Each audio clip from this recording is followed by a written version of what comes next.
بسم اللہ الرحمن الرحیم۔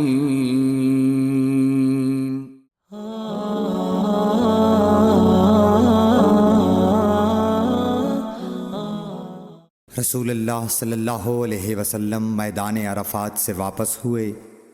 جب گھاٹی میں پہنچے تو آپ اتر گئے۔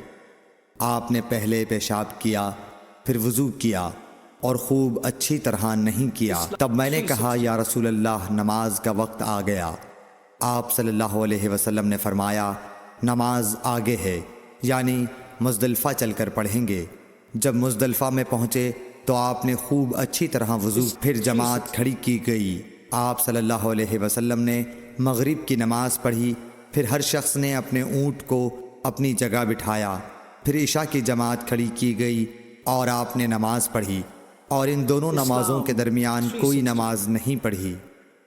صحیح بخاری حدیث نمبر 139۔